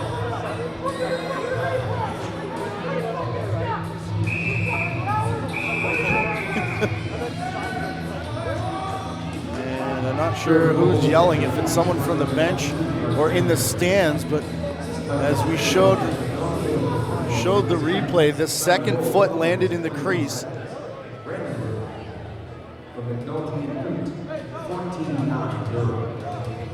And we heard it up here, and they heard it down on the floor as well. So they've assessed a bench minor, it looks like. And we'll go draw ball, and now, now Durham is upset, and just to cause more havoc in the building, we'll show it twice. That ball is in before the second foot touches down. First one's good, second one touches down, ball's already in the net. So I think that is a good goal. Brad MacArthur having another look. Oh, but when we see this angle, oh boy. Barrie's still looking. Rance Vigneault and Zach Tompkinson, and now Rob Blaisdell pointing upstairs as well. That's actually Angus Dinley, I think, who's come to the bench to get repairs.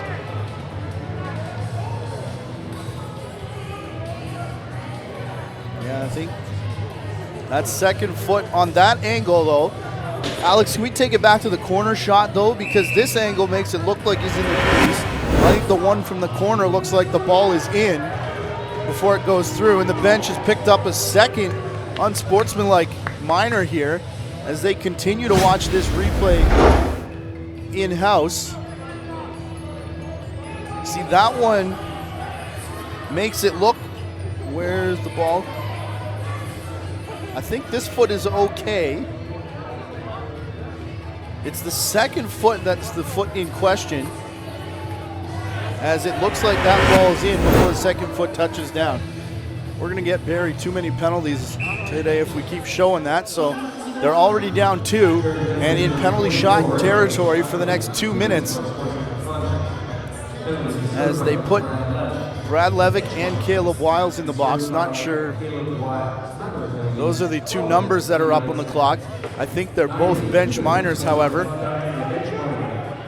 As the goal from Vredenberg and McNulty and Lucas Coote on the assist. The second goalie assist for Coote today. And that just fires up Angus Donnelly as he makes another save. We've seen this over the years, that all this will do is get him going. The man beast, Colin Boucher, drops the shoulder into Cody McMahon, dives through. He tries the top corner shot. There was about 4 on the shot clock, so I think he's okay with that, as he'll now jog back.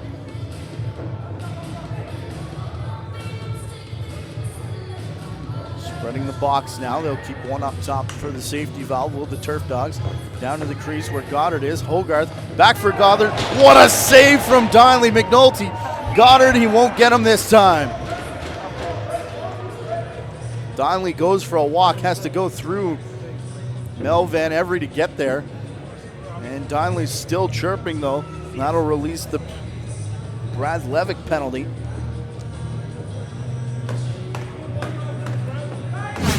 It'll be 8 points now for Dylan Goddard. And Hogarth should pick up an assist as they went all the way around the box. There's the first save, which is a fantastic one. And McNulty should pick up the assist on the goal. Still a power play.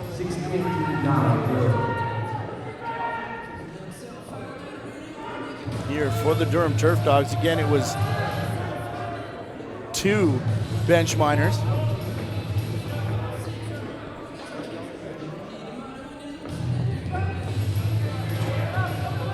As they argued that crease or no crease call.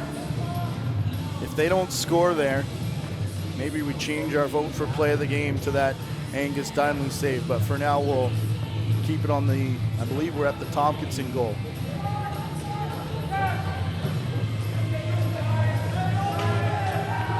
The Tompkinson goal at one end and the Vredenberg goal at the other, that were very much carbon copies of each other. Wiles is back on the floor now. He's throwing cross checks in the middle. As here's Wassing up top for St. John. Far side for Goddard. He's got Koger on him. Koger leans the wrong way though, and that opens the door. Pass comes up for McMahon. There's a nice slide by Tompkinson. Ball dumped into the corner as Spencer James gets there. James rushing up, restraining line, center. Wiles. As it here for Cochran. Cochran ducks out of the way. Wiles drops the head, still rolling around on the floor in the middle of 4 Turf Dog players as he tried to get that one in. As Wiles, a huge collision there off the Turf Dog bench. Tied up, still tied up now with Brandon Monroe. Shot from the outside. Tompkinson has the hat trick.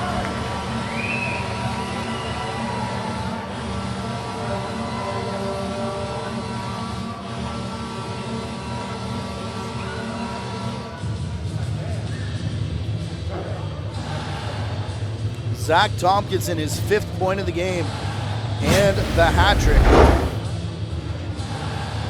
So he's just going to come straight down the middle, a sidearm shot. You can see the man who was covering way back in the distance. Durham looked for the turnover and the breakout pass.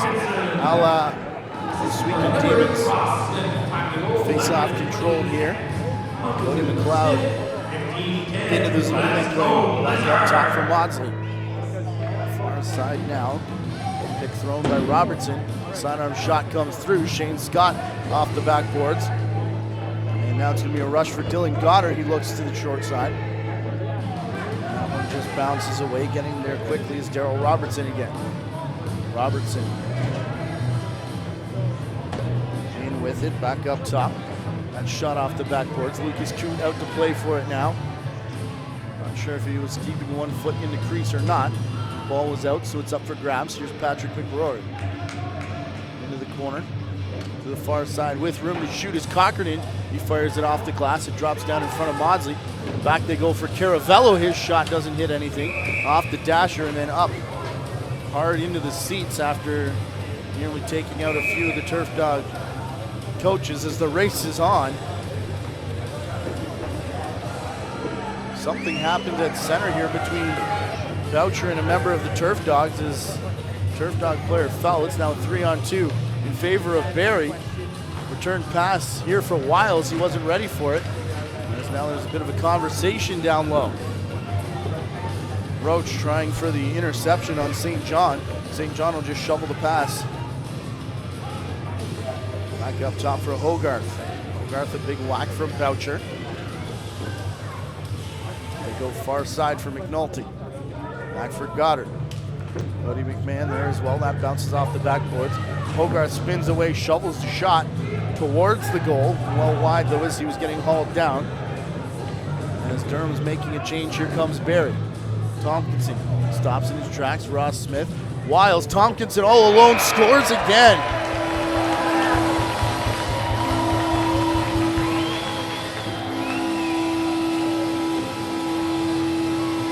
Tompkinson has 4 assists, we believe. Caleb Wiles and Ross Smith. What a game for Zach Tompkinson here. All alone in front, tiptoeing the crease. As they'll set up for the face-off one more time. Patrick Rory, Johnny Ray. Rory actually a peek over his shoulder to see where everyone was set up. That's not Johnny Ray, it's actually Shane Scott standing up his man. Here's Freidenberg. Being pushed outside by Maudsley there. 15-11. Your Blizzard are heating up. Get loud for the fans. Freidenberg up top for McMahon. Here's Freidenberg. Freidenberg takes a bump and goes down. The official's arm is high. I think that was for the reset though. As Coote has gone to the bench, and now there's too many as he runs back. And Matt Giles is screaming. Mel Van Every, pardon me, had the arm high. It was the whistle hand, though. 6:44 on the clock. We'll see if this is going to be the officials' timeout. And they may get a timeout. A rough day for the boys in the stripes here this afternoon. Mel Van Every had his hand high, signaling reset as it was the whistle hand, but rather than swinging it around, it was just high and sat there. And Lucas Coote he was confused by that, ran to the bench. They put the extra man out. He realized his mistake, went to head back, and it'll be a 2-man penalty. We'll sort it out, both benches confused and want explanations. We'll try and get one ourselves on the other side of the timeout. 15-11 for Durham over Barrie.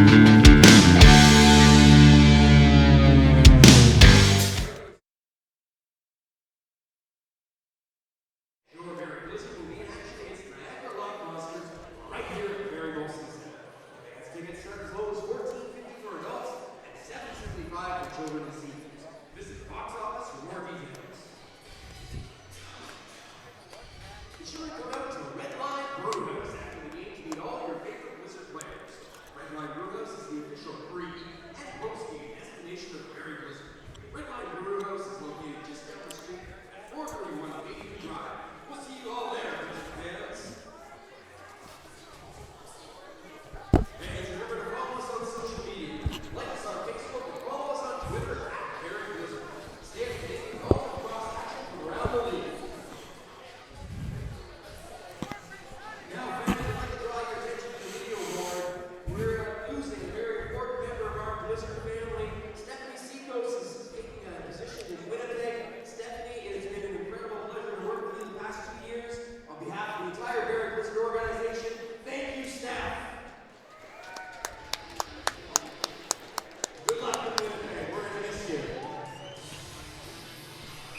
Good job, Gary.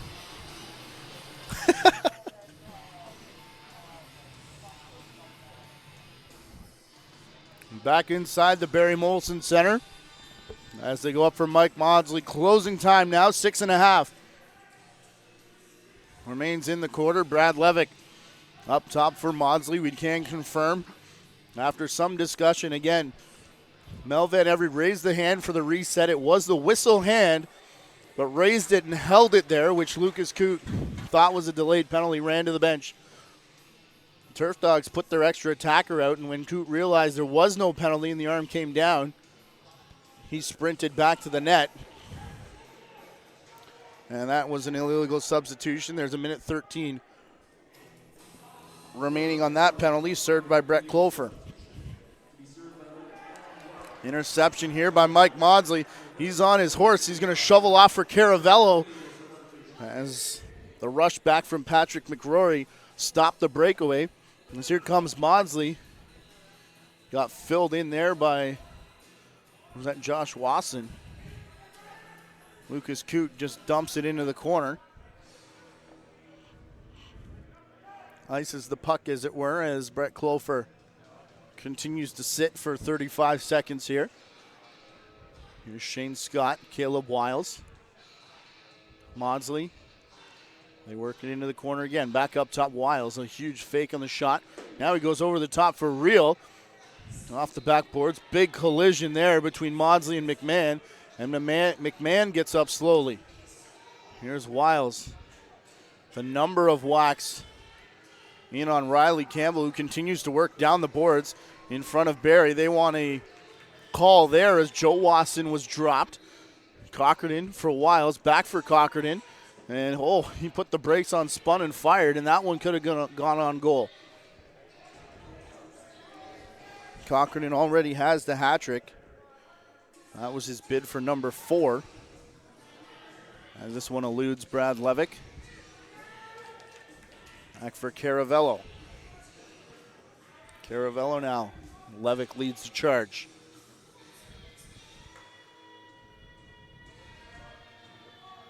As Dustin Caravello is up in the offensive set. Sidearm shot there off the leg of Nevin Sullivan. He shakes it out. Onto the crease, a jumping chance now for Caleb Wiles, who scores. Hat trick for Wiles.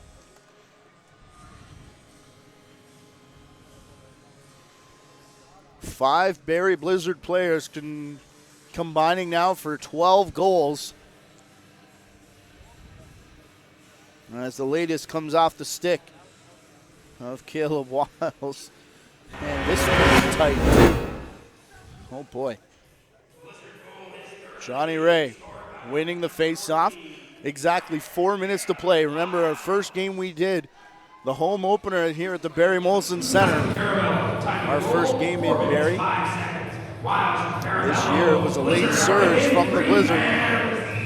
Came back to the final minute to score. We've got offsetting penalties. Joe Wasson signaling to his bench that, hey, we're going man up, and he's actually headed for the penalty box. Okay, which goalie recorded the first win in Barrie Blizzard history? It was assistant coach Derek Collins, D-Rock. The answer to the trivia. Waves to the crowd. And gets some applause as well. There he is.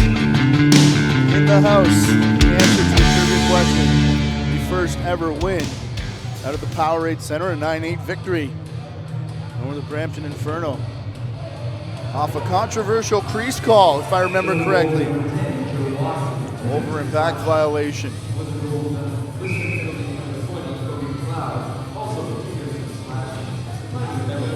Brian Beazle, former head coach of the Barrie Blizzard. Oh, the corkscrew shot from Shane Scott. And how about the pass from Ross Smith, his third assist. Sending it out of the corner on a rope to Shane Scott. His first point of any kind on the day. Oh, this will be a fantastic look. What a pickup by Scott. And the twist shot. Goodness. That is pretty. Blizzard goal is first of the game, scored by number 23. Running under this is Mike Maudsley. Assisted by number 8, Ross Smith. Time of the goal, 3 minutes, 16 seconds. Scott from Smith. Goes back for Johnny Ray. 13. Let's go, 13, still 4-on-4. And they do it again. Boy, this team likes to keep things interesting, don't they? Crowd starts to get into it. Team starts to get into it. And there's no telling what'll happen. Always drama when we come to the Barrie Molson Center. That's just going to be an outside snipe. Blizzard goal is fifth of the game, scored by number 21, Zach Tompkinson. They give it to Tompkinson, his 5th of the game. Johnny Ray, second point. Both of them assists as he keeps coming up with faceoffs. Hogarth goes off the floor, down the tunnel, throws the stick in disgust. Pardon me, not Hogarth, as that's him there. Not sure who it is down the tunnel. Took a wallop. As now we've got a crease violation. Hogarth picks up the pieces. Donnelly will get things restarted.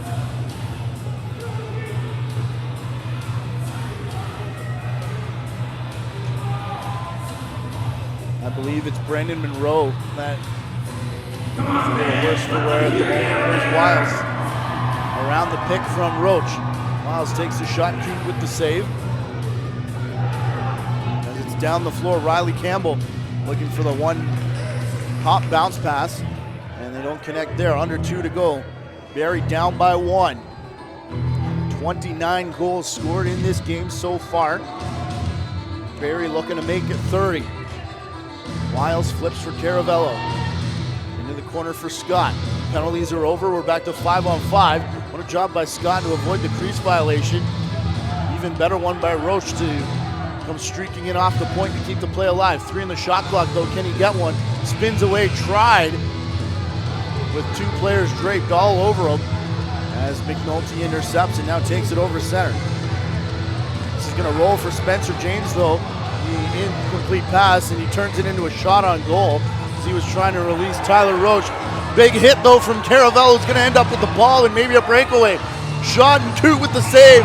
Roach bats at that as it was in the crease, and as we know, you can't do that. You got to bring it out cleanly. So it'll be final minute here. 1 goal lead for Durham. They've led the entire way.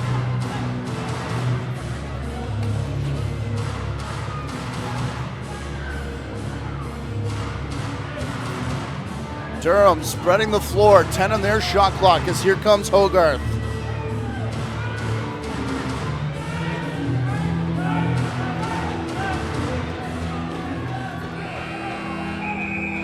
Shot clock violation against the Durham Turf Dogs. Timeout. Brad MacArthur signaled that as soon as they stopped and had to do it about 6 times as Angus Donnelly was already on the bench.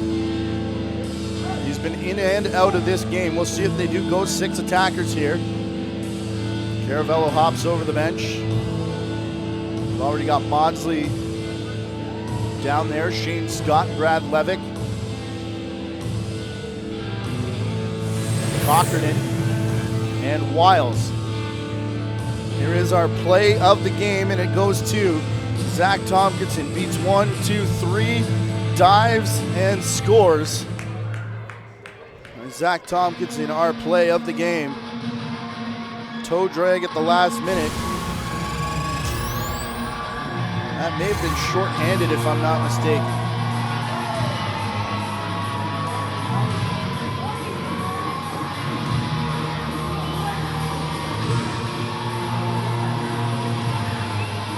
Durham still has their timeout, but that may not be called into effect here. 28.56 on the clock inside the Barrie Molson Center. 15-14 Durham Turf Dogs. They've led almost the entire way. However, Barrie getting the last 5 goals since the 9:28 mark of this fourth quarter as they look to come storming back here.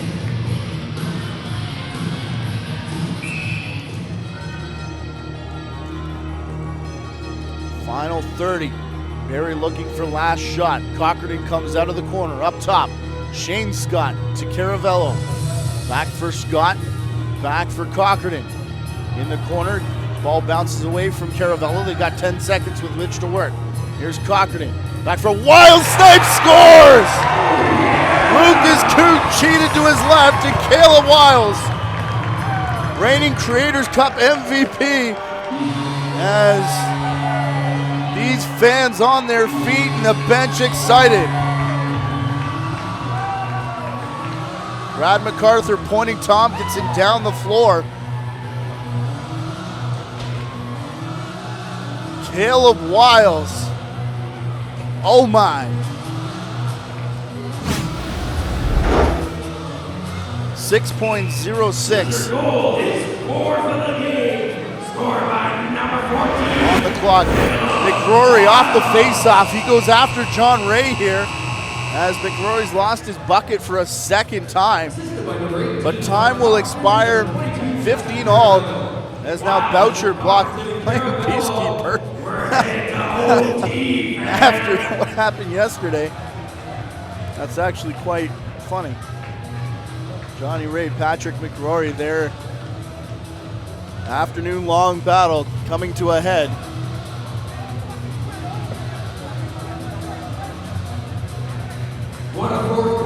As we're tied up inside the Barrie Molson Center. Page 32 of the CLAX rulebook. Rule 4.2. Section A, if at the end of regulation time, 60 minutes, the score is tied, officials shall order the game to continue after a 2-minute rest. Game continues for a full 5-minute stop time, 4-on-4, until a goal is scored. In regular season games, if the score is tied after first overtime, each team shall select 3 players to take penalty shots.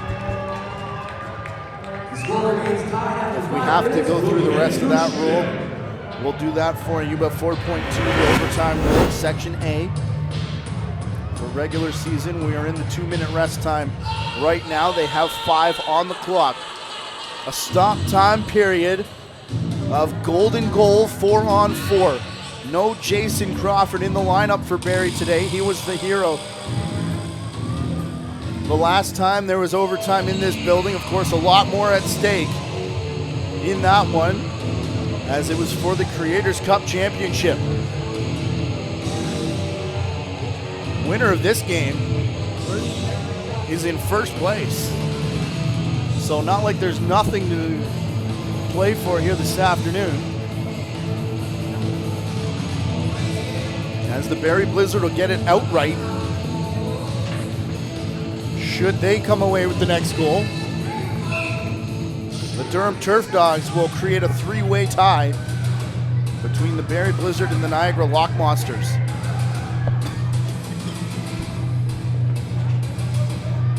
So here is the first possession for the Turf Dogs. Josh Wasson up top, McMahon. McMahon has a cutter, got her with a step off the crossbar. Timely, the 3rd time that's happened to him here today. Hogarth gets a step on Scott. Comes working in. And the goal and the victory. Caleb Wiles screaming at somebody from the bench, has to be held back by Brad MacArthur. Not sure who's got it. It may be Jeff McNulty. He's getting the majority of congratulations as he and his teammates mob Lucas Coote. 16-15 your final from the Barrie Molson Center, capping a fantastic week number 5 here in CLAX. The team came to blows yesterday in a heated affair at the GM Center. Today they go to sudden death And it's the Durham Turf Dogs 30 seconds in, thanks to Jeff McNulty. And we keep our eyes right here on the face-off line, as there was a lot of words and a lot of animosity over the last 2.5 hours of gameplay. 2 hours and 30 seconds, I should say. And why not? They require extra time. Here it is, Hogarth coming in, passing off, and the goal from McNulty. And Soccer Styles, he's on his way out. That was an amazing comeback this afternoon. Barrie Blizzard scores 6 unanswered to tie, including Wiles with 6 seconds on the clock. And the remaining Blizzard players on the floor salute their fans. A great crowd. Saw a fantastic crowd yesterday in Niagara, and a great one here in Barrie. All right, fans, it's finally time for the ball toss to see who takes home the team-signed jersey. Remember, the fan who throws the ball closest to the center mark will be going home. As we now get you set up for week number 6. On the count of 3, 2, 1. A bit of a light schedule, only 2 games. Friday, February the 19th, the Oswegan Demons, the Southwest Cyclops at the Silapse Community Center. And the Meridian Center hosts our Saturday game. The Barrie Blizzard will travel to Niagara. Always a good crowd at Silapse. Looks like there's one pretty close to center. Oh, I just got bumped closer. All right, let's toss those blocks for the last call, guys. Barrie Blizzard, Niagara Lock Monsters at Meridian Center. If you're in Niagara, get to that building, as this team here in Barrie is starting to go head-to-head in the attendance race. And if you're in Barrie, a reminder, if you want to see this game again, of course it is on demand on CLAX TV 1, and of course on Rogers Community Television. Stephen Stamp and Ron Ruff, they're about to finish. Down to my right, we'll put a wrap on this one as well. The 3 stars of the game. Zach Tompkinson came up huge in the final little bit of the game. That's when his offense started to get started. 5 goals and 2 assists for Zach Tompkinson, coming strong in the late going. Our second star of the game, Dylan Goddard from the Durham Turf Dogs. We had him for 8 points, including a power play goal, and 4 assists, 4 goals for him as well. But our first star of the game, also with 8 points, an assist on the final one, our player to watch, with 3 goals, including 1 on the power play. Thomas Hogarth was all over the floor this afternoon and leading the Durham Turf Dogs to what comes away as a victory. Again, if you're in the Barrie region, this is a good one to watch a second time. Rogers Community Television, Stephen Stamp, Ron Ruff. With the call of that one, check your local listings and be sure to tune into CTV News Barrie this evening for highlights of this game. And I'm sure this is going to be one of them. The winning goal in overtime, 16-15, the Durham Turf Dogs over the Barrie Blizzard. Our director today has been Alexander Frazo, our producer and camera operator, Gary Morrison. We've had a pretty good crew up here in Barrie, and Jeremy and Greg were the other camera operators. On behalf of all of them, the rest of our JVI Sports Network crew, and everyone involved with the Canadian Lacrosse League. Ladies and gentlemen, thank you for watching this week. That's the end of week 5. Until week 6, when we talk to you next time, I'm Matthew Carrick. Happy Valentine's Day, everyone.